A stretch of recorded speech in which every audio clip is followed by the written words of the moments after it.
Thank you, Sonali. And before I start rattling the numbers, you should know how many we are in the country. We are about 1.3 billion people overall. And as you must be hearing stories that India is one of the fastest growing markets in terms of digital space. And it includes both internet services as well as mobile services. In the mobile services, we have been increasing by almost 30% every year. So that means 150% growth in last 5 years. We are almost, I don't know how to say this numbers, I know in crores, but almost the whole country, if you look at the numbers, we are hugely connected. But, uh, and particularly, in fact, before I go to the but there, let me just say some positives where most of the young people are connected now. 79% males have mobiles, 63% women have mobiles. Uh, we also have internet usage, which is going up every month, particularly during the pandemic. But even now, 42% males use internet, and I would say 21, half of them, 21% women use internet on a regular basis. But if you link this with the literacy levels, there's a stark contrast. So literacy rates are going up in India. You know, 80% men and 70% women are literate now. Then we can question the level of literacy, but the numbers are rising every year. So overall, 77% literacy rate in India. Um, but you can't say this is a uniform growth even in the internet services and mobile services. There are regional divides. There are gaps in rural and urban areas. There are gaps in unreached and reached areas. There are gaps in, of course, men and women, and there are several factors that impact the uses of internet and also mobile services, particularly for women. Those Some of those services are critical, but they are not able to access them. And access to devices is one of the things. If there's just one device in the family, generally it is used by the male member. Even though a woman has access to that, still she still doesn't control it. So using it for learning purposes is a big deal. And also, of course, data services are very cheap in India. And in the fintech services, finance and technology services, India has really grown big. Just the other day, I was listening to Bill Gates, and he's saying India is a great example to learn from. And we know it, the way we connect to each other now, the way we speak to each other, the way we learn has changed, particularly during COVID, because all the schools, colleges, technology institutes, everything is now on internet. And of course, not everybody is able to access those, but at least we have started the journey in that direction, in the digital direction. So that's where we are.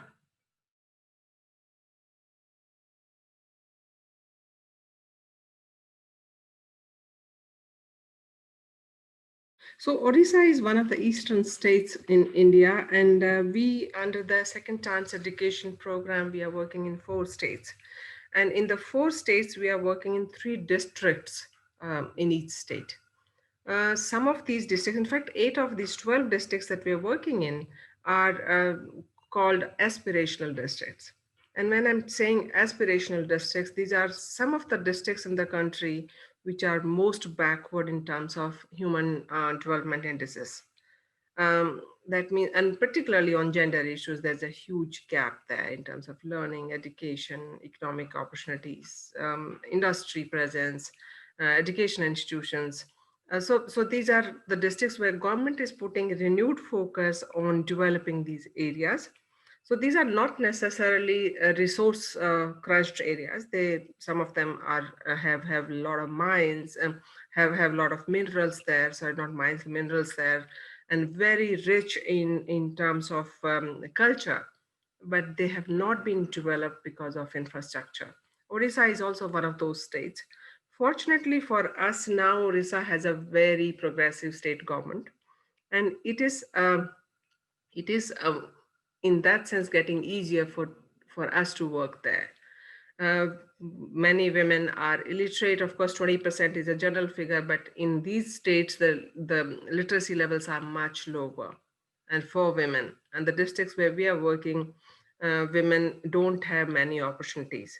They are the most marginalized in terms of income, in terms of literacy, in terms of economic opportunities.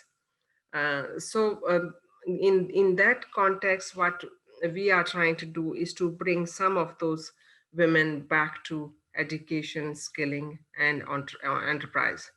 So agriculture remains the most favorite, also the most common occupation in those areas, and they have very small land holdings. And some of good part is when you're talking about digital literacy, some of these women farmers are using technology to access seeds, to access new ways of growing vegetables and selling them. So things are changing, but at a very slow pace. And illiteracy is one of the major barriers. We see that, but there have been multiple programs in India, not only our program SCE, but multiple programs in India which have worked to make women digitally literate, even though they were not literate in terms of education. So Odisha is a very interesting work area for us because women are very hardworking. They're keen to learn new things. State government is also coming out with new schemes and new policies, and they are trying to reach out to the most unreached women. So there's a combination of good practices in Odisha where there's problem, but there are also good solutions that people are working towards. We have two major things that ongoing there in terms of digital literacy. One, we are starting a training program for women to be entrepreneurs in the digital space. When I'm saying that, what we had in mind when we designed that program was that government has something called common service centers, and common service centers are authorized to provide government services, the last mile connectivity of the government in the villages where they give e-services to the citizens. And many of these centers, common service centers, are being managed by village level entrepreneurs. We call them VLEs. And this is a public private kind of partnership model. And we wanted some of our women to be VLEs. So we thought about it that let's start the training so that some of these common service centers could be managed by our women as VLEs. But we also realized while starting the program that there are several opportunities available to them in terms of e-commerce, in terms of being the last mile delivery, person. Also, providing e-services to people, e-governance through women. So there are several opportunities. So that is one initiative that we have, and we are very upbeat about it. So second is, of course, our women empowerment hubs, through which, and these are equipped centers. So we want our women to come and take services from there, also learn from there. So because we have computers there, we have internet there. So if they want to use say internet to get some services from the government or from private sector or from the market, the center is available to her. If they just want to learn typing, that is also available there. So these are two initiatives which we think that even women with very low literacy levels can start using that. And we have seen some great results, and we are very positive that these are going to work well in Odisha.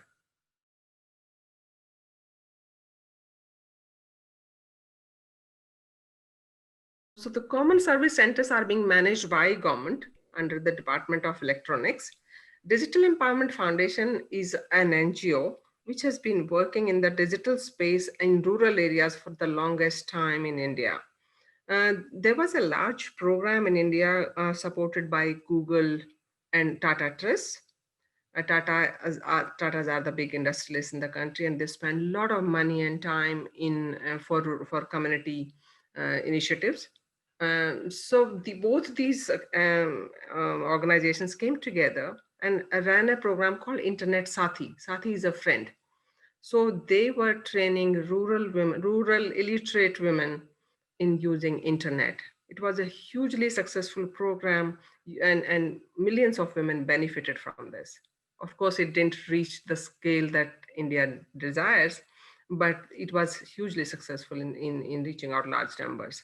So Digital Empowerment Foundation was also a partner in Internet Sathi program. And so we are using their founder, Osama Manjar, to train our women in Odisha. So that's how we are quite upbeat that he will also bring in some of the good practices from his other experiences around digital literacy in the country.